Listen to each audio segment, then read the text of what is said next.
Press Control to crouch. The Crouch Peak Podcast. And we're back. Thank you to everybody who's tuning in. Once again, the Crouch Peak Podcast. Once again, a part of the Dust 2 network. Once again, I am your host, Lucas at Dust 2. So just going to jump right into it, honestly. It's been about 2 weeks since we did the last one. Been really eager to talk to you guys. Been a lot of crazy stuff going on in NACS, but gonna specifically curtail it to the Pro League, which is going on right now. We are on the other side of Group C, and for those of you that were not fully tuned into Group C, we had two North American teams as a part of that group, and they were in fact the first two North American teams to debut at this season of Pro League. So that being Party Astronauts and Liquid. So two very different teams as far as where they are globally and domestically, and two very different ranges of expectations heading into this group. So pretty excitable stuff heading into it. And I know everybody had different opinions and expectations and stuff, but I, obviously being a biased NA fanboy, I had some high expectations for how the NA representation would operate here at this group. Maybe a little bit biased. Some people might think that, but I thought I came in here with a pretty level head as far as what I expected from Liquid and Party Astronauts, and kind of just sizing up what I thought versus what happened. Party Astronauts coming into this event, knowing they were going to not have Viz, but in fact have Peter, of course, threw a monkey wrench into the plans and the expectations of what this team was going to be capable of. And of course, Party Astronauts were already coming into this group with a major chip on their shoulder as very likely the least intimidating team in the group, with or without the Peter issue, or the Peter replacement, excuse me. And so, we didn't get a whole lot of success in server as far as Party Astronauts is concerned. They only managed to take one map over the entire group play, and that was over Movie Star Riders in the final match. They took them to 3, which, of course, ending on a high note is definitely what you want to see. And we saw on Twitter that the lineup was in high spirits. Coach Munster was in high spirits. It seemed like there was a lot that the team actually gained from their time out there. But anybody coming in with a level head, kind of knew what the team was getting into. It was already going to be a tough series of competition that the team was walking into, obviously, just not necessarily being familiar with this kind of criteria of competition. But then when you factor in, they brought in Viz with everything going on, the short notice, the replacement, if memory serves me correctly, it was pretty close to when all of this was transpiring. And then, of course, because of the visa issues or lack of visa that Viz was kind of dealing with, PTR came on in, and of course, a veteran to the scene, done a lot for North America just throughout his tenure, even long before when the major spotlight was kind of on Counter-Strike. So shout out to Peter for that, obviously bringing in experience and whatnot, just being a great asset to our scene. So thank you for that. As I said, though, unfortunately, when looking at the greater results of Party Astronauts, 0-5, not going to get it done.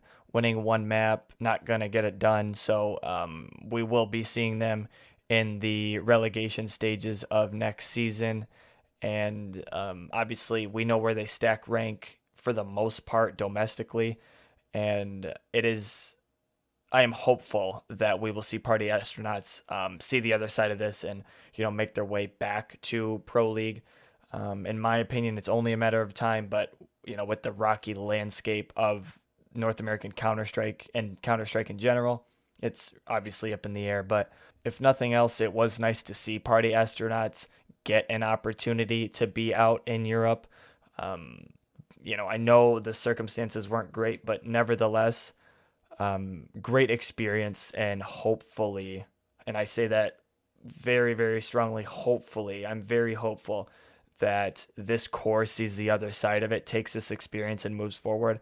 And I do believe, based on, what I know about these players and how well I know these players, to the degree I do, I should say, I'm confident in my perception of them to take that experience and become better. So maybe right now, it did not pan out as far as short-term results, but it's possible that they can take that experience and go on a very strong long-term run, and we can look back and go, that was a big catalyst for them. So as far as Liquid is concerned, there's a lot more to discuss. Liquid obviously being a notable team in the region. On top of that, when you stack rank them with the rest of the group, it was fair to assume, at least in my opinion, that they would end up first or second. The talent's just so strong, and when again just stack ranking them with everybody else, they just looked on paper like the second best team here, even with all of their faults that they currently came in with. And seeing them go 4-1 or 5-0 made a lot of sense. If they were going to lose to anybody, I would have expected them to lose to players. Players being the Gambit squad, currently not representing that org. But that is not necessarily what happened. We got kind of a rocky close to the group play for Liquid. Dropping that series to Movistar is definitely a big boo-boo. Not trying to undermine what Movistar did in the group stage, but without a doubt, there is like no excuse for Liquid losing to a team, at least from a notoriety standpoint, or a notability standpoint. You are not striving to be one of the top organizations in esports and in Counter-Strike like Liquid does. They demand championships, they demand success. And losing to Movistar, even in all of their successes, again, not discrediting them, but you can't lose to that team if you're trying to be, a title contender, among other things. So them going out the way that they did in the final few matches, and then of course the closing match against Players was an abysmal exit from the group play. So again, Liquid doing enough to not maybe reach quite yet a state of panic. It's not like they bottomed out. They still made playoffs, but they're still not where they need to be. They're not even close. There's a lot of pieces that still need to be put together as far as like synergy is concerned. I'm still really worried about the productivity of Shox and Nitro being too much of an anchor. We were noticing patterns of like if one of them is performing under the expectation, which was already not that high, that was forcing Naf, Elysia, or OC, who were already expected to be doing a lot, to do even more. And a few of those times during those games, we saw kind of how the pressure, maybe it was not getting to them directly, but the pressure of them not outright performing to the degree that the trio needed to, you would see kind of how the holes would start to expose themselves, because you would expect the other two members to perhaps pick up the slack, and that just quite wasn't happening. So there's still a lot to be worried about from the Liquid side, definitely. When we look through the entirety of this lineup together, just as far as official matches is concerned, we look at Blast. They only scored one win, and that was against EG. Now, of course, that was their first event. Okay, so we fast forward 2 weeks later to Katowice. Well, the only map they win is against FaZe on Mirage, and the contingency for them to win that match was Nitro had to be the best player in that server. He was statistically the best in like pretty much every major category that he would specifically be eligible for, just given how he plays. And then they didn't even win the series. So, they it was more than lackluster, I suppose. And then they lose to G2 quickly after. They get bounced. And then fast forward to the RMR, and they blew through that. But again, that was something that was expected. I would not use that as a way to prop up this team currently, just because they scathed through the competition that was the American RMR. And then, of course, here we're at Pro League, some positives, some negatives. I mean, OC was lights out, obviously. I think he closed the event currently in top five, and that does appear to be accurate. Currently, as of this recording, at 11 maps played, he is sitting at a 1.26 rating, only behind Shiro, Bemis, and Rez. So that is some stellar performance from the rookie. This, of course, is strengthening what I believed to be a big X factor for Liquid to succeed. OC being a contingency was something that I very much expected, and I'm sure a lot of people expected it. So far, in that regard, it is panning out. You're not seeing too much issue between the big three as far as Elysian F and OC is concerned. They're all still kind of getting theirs, barring some outlier matches. Obviously, Elysian closing the Pro League match against players like 1-16.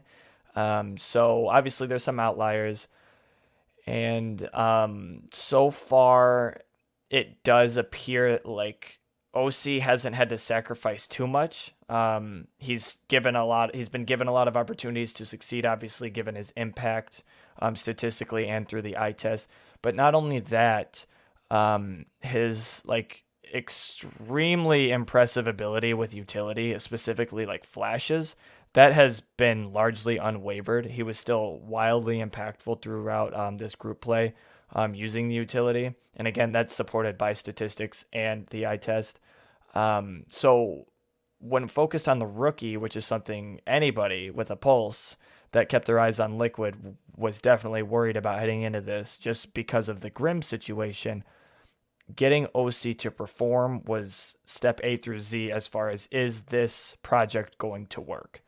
So much of the impact is put on his shoulders, obviously, as the opper. So seeing him kind of pan out the way that he has and actually like defy some expectations has been stellar, just because this 1.26 and above, that's kind of what he was operating on against lower competition in North America. So you usually expect some growing pains and things like that, but at least through the first 4 months of this year, actually we're heading into April. So through the first 3 months, this has been pretty stellar, pretty exciting, certainly. If you are a fan of Liquid or just North American Counter-Strike or just OC in general, you are excited as far as his prospects, because so far he's looking like everything he was advertised as and more. I still hold major reservations regarding the duo of Nitro and Shox, just kind of with how they're both kind of panning out. Not necessarily everything that we had maybe hoped for. And I know, coming back from Valorant, Nitro is going to be experiencing some growing pains, but these are the conversations that we were having from day one, right? How would the impact of Shox and Nitro come to when we're talking about, arguably a Hall of Fame Counter-Strike player in Shox on the second half of his career, not necessarily an impact player as far as round to round. He's not going to necessarily dominate and take over these rounds for you like you're expecting a star player to. But then on top of that, neither are you expecting that from Nitro. So obviously Nitro being the in-game leader and then Shox bringing in his own wealth of experience. He's offered firsthand accounts of his excitement towards helping out young players. He was very adamant about helping out Kyojin and Masuda when he was with Vitality. So that's one of the things out of the server and in the server that you value with Shox, obviously, being able to help OC grow, right?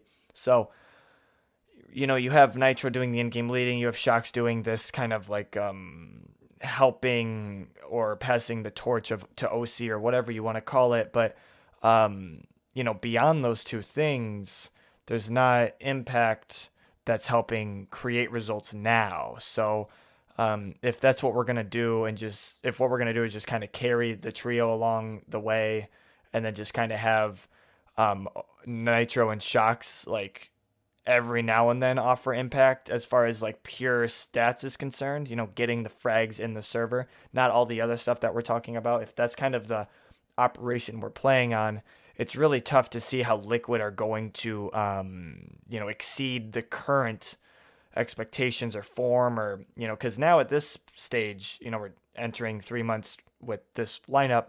My expectations are very much curbed compared to what I was potentially expecting prior. Now that we've gotten some tangible evidence, the excitement and biases have kind of waned. So, I'm looking at this version of Liquid, and obviously they have two top 20 players and, arguably the best rookie prospect in all of Counter-Strike right now in OC. But this is a 5-person game, and the team requires impact from much more than 3 individuals. So right now, I am a little worried as we are entering the next steps. When we get Liquid's next appearances, not even just inside of the Pro League, outside of the Pro League as well, I do worry that we may be in for another lackluster, mediocre, iffy, on the fence season from Liquid, which I personally don't want to see, just because they are the current leaders of North American Counter-Strike, them and Complexity. Complexity technically by way of HLT rankings is, but when we're talking about on paper, any team with Elysian NAF is going to be considered a top dog in North American Counter-Strike. So, they made it to the playoffs, which is what we expected. But getting third place, in my opinion, is disappointing. Dropping 1 to Movie Star Riders is disappointing. And going out the way that they did in the final match against Players was extremely disappointing. So those are some things that they can build off moving forward inside and outside of Pro League, as they have a slew of matches coming up as well. And what Liquid are going to absolutely need to hammer out and figure out right away is how are they going to put out a consistently impactful product with all 5 members. Currently, really being dependent on that trio at the moment is not panning out, if I can just be honest. You're putting too much weight on Elise, Neff, and OC to do exactly what you're expecting of them every single time. And when we're talking about the variability of Counter-Strike and, just human variability in general, it's just a tall ask for these 3 players, especially right now in the current landscape of international CS, where there's so many teams right now who are top to bottom really solid. Again, a lot of other teams have managed their first and their fifth all the way through, these players being strong, impactful, consistent, et cetera, et cetera. So Liquid is absolutely lagging behind in that department, and we as in me, I don't want to speak for everyone else, but me, myself, and I really want to see them get that figured out, so then we can get hopefully the best version of this Liquid, because at the moment I don't really want to believe this is the best version. And if we fast forward and this was, of course, we're talking a very, very disappointing tenure for the Liquid brand.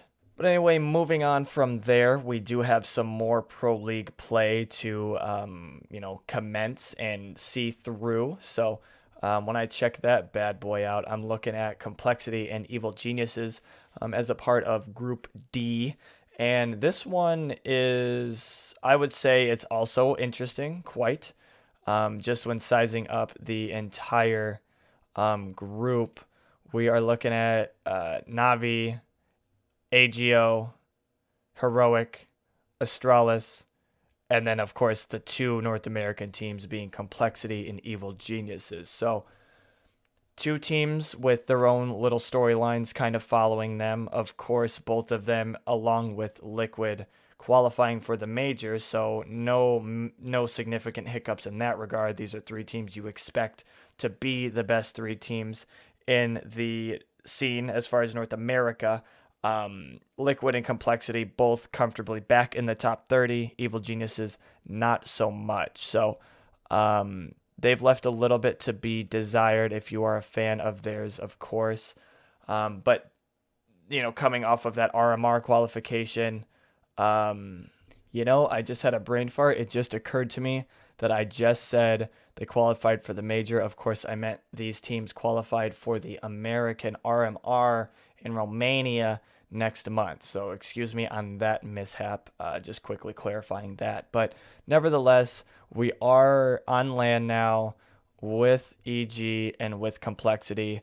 Complexity have been running into their own series of unfortunate events, certainly things that are out of their control. Just prior to the IEM Katowice play-ins, of course, running into the COVID-19 spell that each of the members got. Pretty much everyone was sick, so they were out of that. That was right after a pretty successful ESL Challenger run, in my opinion. They made it to the top 4, I believe, after securing a best-of-3 victory over Heat, and then they got bounced out by Virtus Pro. But nevertheless, I thought that was a good, and I talked about this on that podcast episode prior to that event. Doing well there and then heading into Cato play-ins was going to just be so important for them to kind of get their footing, excuse me. But of course, they ran into some issues, and then now we know that Complexity will be delayed as far as when they land in Europe for Pro League. We broke that on dust2.us, so go ahead and check that article out. In case you aren't aware, they had some issues with the airlines, a very abrupt cancellation that didn't appear to be really spoken for, and then they were subsequently given another flight, so it kind of delayed them by a period of time, and it's kind of going to delay their arrival to Pro League. So, hopefully that doesn't necessarily take away from the performance that they would have operated at if this was going a little smoother. But these are the kind of controversies that apparently are just very, consistent in North America. So hopefully Complexity can see the other side of that and not let that plague them too much. As far as Evil Geniuses is concerned, of course, we know the ceiling of this EG squad, the duo of Cirque and Breeze, of course, being a part of the previous iterations of EG that at one point saw number 1 in the world. And then, of course, there's no denying the trio of Tim, Stu, and Rush as a part of the Cloud9 team that won the Boston Major. So until this team is totally defunct, it's hard to not count them out, even though they have been disappointing. They're not totally 150% a disappointment just because they did qualify for Romania. That would have been a major mishap if that would not have seen fruition. But nevertheless, EG is now in Group D, prepared to do battle at LAN, and even with how disappointing they have been largely, I am excited just because we're going to get another taste of this lineup with Malik at the helm from a coaching perspective, and that's got me excited, and I'm sure there's a lot of individuals that are excited about this as well. Looking at the specific schedule breakdowns of these two teams, Complexity is going to be feeling those effects of that delayed travel that we talked about. Delayed arrival. Right off the bat, they're going to be starting the matches against Heroic. So obviously a tough opponent, being a top 10 team, at some points a top 3 team. So we'll see what version of Complexity we get out of that one. Regardless of how that pans out, you really hope that against AAGO that they will be able to find themselves and beat this team, just because regardless of the circumstances, just when you're stack ranking the two teams, Complexity just do look so much better as far as like who they play, et cetera, et cetera. And so, me being, of course, the NA bias or whatever, I am expecting Complexity to gather themselves specifically at this match, just because, from a narrative standpoint as well, let's say they drop the match to Heroic, and then if they are unfortunate enough to drop to AGO, they have Navi right around the corner. And from there on out, that's just when everything is going to look so bleak. So as far as like where complexity will end up when you're stack ranking against Heroic, Navi, EG, Astralis, and AGO, logic would point to the fact that you're expecting them to probably finish below Navi, below Astralis, below Heroic, and probably below EG. So, you're hoping that Complexity gets a win over AGO and can, at bare minimum, secure fifth place and not end up in sixth. That would probably be worst case scenario for either EG or Complexity. Not probably, it would be if either one of these teams went 0 for 5 and just didn't make it out of any of these matches with the win. But specifically EG, I have a little bit higher hopes just when talking about the echelon of players and then the coach, of course, Malik right behind them.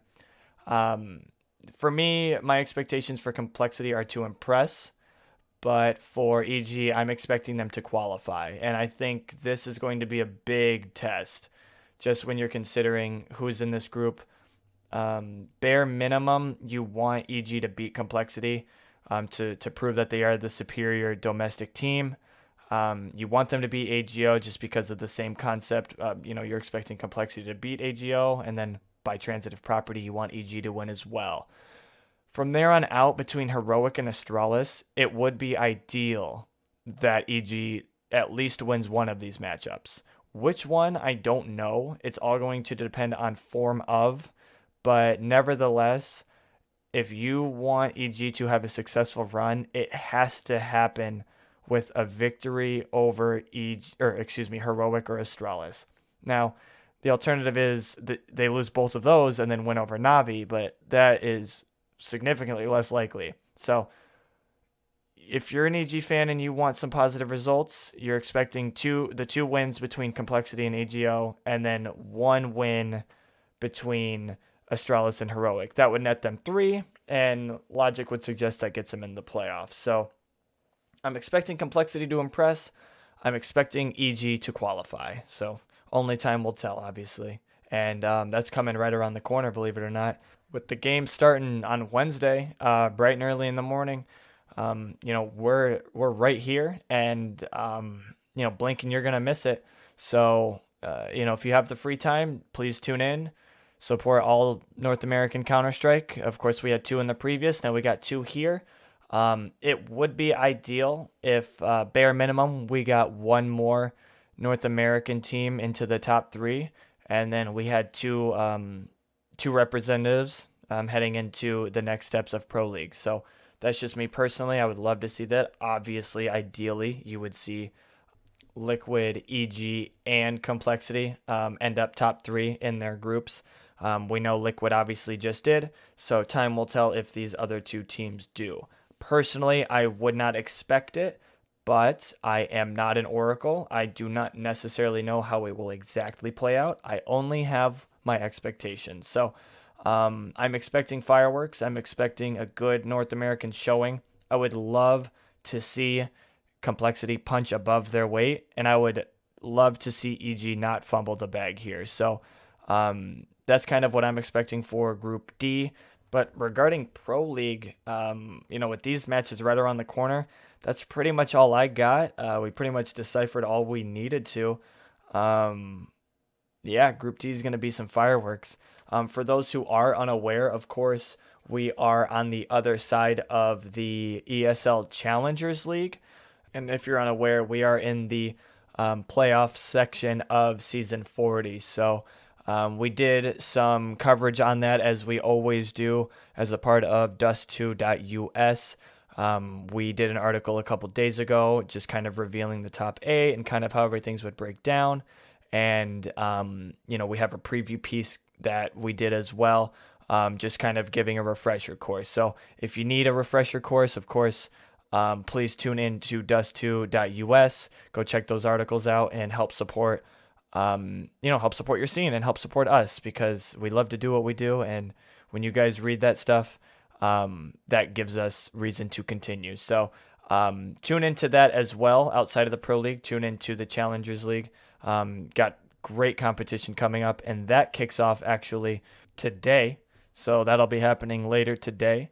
depending on where you're from. Obviously, time zones make a difference, but if you're in Central, like moi, that is 7 p.m. So obviously, you can shift that time relative to your time zone and tune in to some high octane ECL action. Or, if nothing else, check out the articles that we did on Dust 2 and read all about it. And that way you'll be in the know. So we talked Pro League, we talked Challengers League, and that's pretty much all we got for today. So we're hitting that 30-minute mark. It's a pretty good time to get on out of here. Everybody who tuned in, thank you as always. Thank you for the continued support. Thank you so much for supporting us at Dust 2. Personally, I'd like to think that we've been doing a great job, and I think your guys' outward support has been a solid indicator of that great work. And, we will continue to strive to work hard for you guys as long as you guys continue to support the domestic scene that I personally love so much and support the game that I love so much. So that's it for me, guys. That's the end of this episode. If you don't already, follow me on Twitter at Lucas@Dust2. And if you don't follow the podcast, Crouch_Peak. And as always, guys, thank you so much for your support. And we'll see you probably on the other side of these Pro League groups and on the other side of these ECL playoffs. So we'll watch some good Counter-Strike and we'll come back. So take care, everybody, and talk to you next time. Press Control to crouch. The Crouch Peak Podcast.